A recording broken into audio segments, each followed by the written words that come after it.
Complete rejection. Didn't talk to her for 6 months. She told me that I need to go talk to my uncle, who at the time was my best friend, was like my father growing up. Came out to him, complete rejection. Haven't talked to him since the day I came out to him 10 years ago. And over this period, that was a 2-day period. And then over the next couple of weeks, I was like, oh my God, like what the hell did I just do? I just ruined my life. You know, today you describe yourself as a proud gay man. And in that conversation, you talked about how you had opened up twice before. And that in of itself must have taken so much courage, really a leap of faith. And in both those situations, you described yourself as feeling rejected.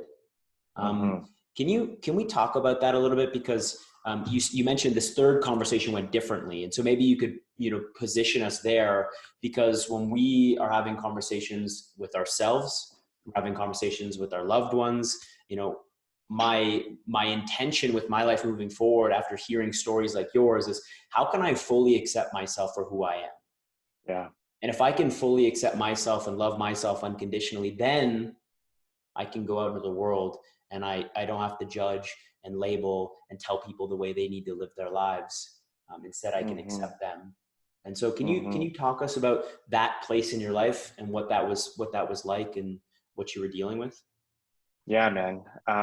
So I was in college, and at the time I was dating women, but I was also being pretty, I had some risky sexual behaviors because I was a closeted gay man. So I had, my outward appearance was I was a straight man and sleeping with women or dating women, but in the background, I was on the down low, as we would say in our community, sleeping with men, and immense shame, and plus the religious background that I came from was very oppressive. And just one night I just realized I was taking some classes. I was in college. I was taking classes on international religions.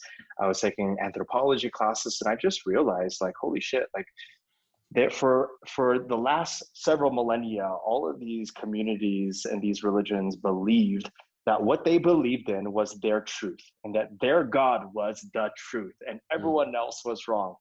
And so I started to realize, like, well, then what the hell made my truth true? What the hell made my beliefs true? And so then I started to question, so do I actually think homosexuality is a sin? Do I actually think that I'm going to hell for being homosexual? Can I have a different belief? And so I ended up coming out to my mom. Complete rejection. Didn't talk to her for 6 months. She told me that I need to go talk to my uncle, who at the time was my best friend, was like my father growing up.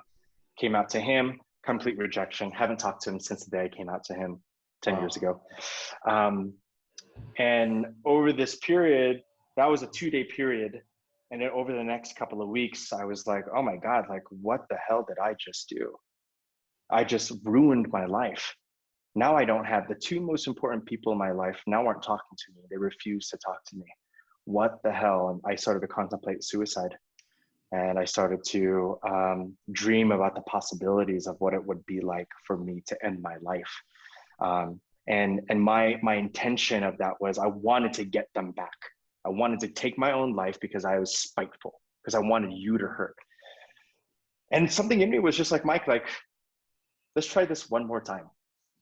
Let's just find someone else. And Kevin was the first person that popped up in my heart.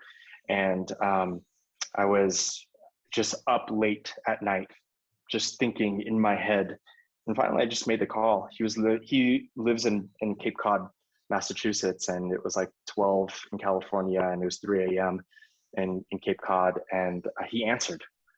I called him. He answered 3 a.m. and I'm sobbing, crying, and he just asked, like, what's going on? And I told him, I think I'm gay. And there was a pause. And the first thing that he said to me was, I'm proud of you. There is no questions. There's no denial. There's no Are you sure about this? There was no, God doesn't want you to do this. There was no, you need to seek scripture. You need to pray about, there's none of that. There's only, I'm so proud of you. And that completely shifted my life. It went from, holy cow, I'm going to end my life, to, oh my God, there's someone on my side.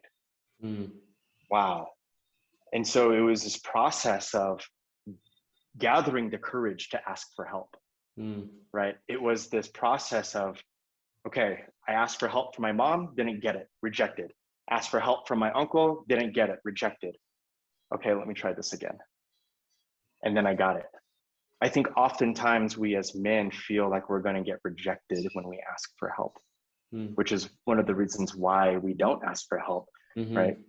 So often we think about asking for help as weakness. We think about the strong man that does it by themselves. We think about the lone wolf that does it, that can get everything done on their own, that can provide everything on their own. And what it really boils down to is there's this fear that comes up, this fear of, how am I going to be seen? Am I less than? Am I weak? Am I not a man if I ask for help? And there's also this fear of, and the shame of rejection. I don't want to be rejected. And so we stop ourselves from asking for help because of the fear, because of the shame behind it, right?